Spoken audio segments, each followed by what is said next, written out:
There's a moment, a very specific, very quiet moment, when you realize something is deeply wrong. Not the kind of wrong where you've forgotten your homework or you're late to class. I mean the kind of wrong that settles into your chest like cold water. The kind that makes your brain go completely silent.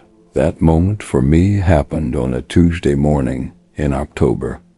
It happened when a woman I had never seen before in my life looked directly at me across a crowded classroom full of students and said my name. She wasn't guessing. She wasn't reading it off a roster. She said it the way someone says the name of a person they already know. And that was just the beginning. Asterisk, I was 17 at the time, a junior at Westfield High. It was one of those schools that felt too big.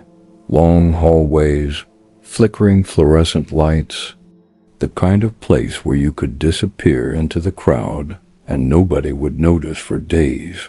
I wasn't popular. I wasn't invisible either. I was just average, the kind of student teachers remembered only when they needed to. Our regular English teacher, Mr. Harmon, had been out sick for almost 2 weeks by then. We'd already gone through 3 substitutes, each one more clueless than the last. Nobody took the class seriously anymore. It had basically become a free period with assigned seating. So when I walked into 3rd period that Tuesday and saw yet another unfamiliar face at the front of the room, I didn't think much of it. I dropped into my seat near the window, pulled out my phone, and barely looked up. She was writing something on the board when I came in. Very neat, very deliberate handwriting. Each letter perfectly formed. She wrote, M.S. Calloway. Then she turned around. She was somewhere in her 40s, maybe early 50s. Sharp features, dark hair pulled back tightly, thin silver-framed glasses that caught the light when she moved. Nothing obviously unusual about her. She looked exactly like what she was supposed to be, a substitute teacher filling in for the day, except for her eyes. Her eyes moved across the room slowly, methodically, like she was taking inventory. Not of the classroom. Of us. I looked back down at my phone. And then she said it. Let's get started. I already know most of you. A few people laughed. Normal substitute teacher awkwardness. But then she looked directly at me. Isn't that right? Pause. Ryan? The room went quiet. I felt every hair on my arms stand up. She did not have a seating chart. She carried nothing except a small black bag and a single folder. The folder stayed closed the entire class. No roster on the desk. Mr. Harmon's substitute notes had no student names on them whatsoever. She knew my name. And I had no idea how. My friend, Danny, leaned over immediately. How does she know you? I shook my head. No answer. Ms. Calloway moved on like nothing happened. Normal class. But I couldn't focus. My mind was stuck replaying that moment over and over. Maybe she misread something. Maybe she overheard someone say my name. Maybe I was overthinking it. Then, 15 minutes in, she called on someone else. What do you think the author meant by that passage, Marcus? Marcus, 2 rows behind me, looked up, startled. He was new to our school, transferred in just 3 weeks earlier. No locker sticker yet. His name wasn't on any posted list. She knew his name too. By the end of class, I'd counted 6 names. 6 students addressed by name, without checking anything, without being told. All of them people whose names would not have been easy to find. I stayed after the bell. When the room was almost empty, I walked up to her. "How did you know my name earlier?" She turned and smiled. Warm, even. "I like to do my research," she said. "Before I come to a new class, I like to know who I'm working with." That sounded reasonable. What kind of research? I asked. She tilted her head slightly, like the question surprised her, but not in a normal way. Like recalibration. "Just the basics," she said. "Have a good afternoon, Ryan." Her answer had told me absolutely nothing. At lunch, Marcus joined me and Danny. He had his own detail to add.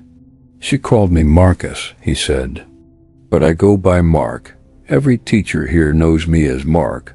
My name tag says Mark." He paused. "Marcus is my legal name. It's only on official documents." Official documents. School records. Enrollment files. Someone had gone through our school records, but there was one more thing. One detail I was still trying to make sense of. When Miss Calloway had looked at me across that classroom and said my name, I was sitting in the wrong seat. Danny had taken my usual spot as a joke that morning.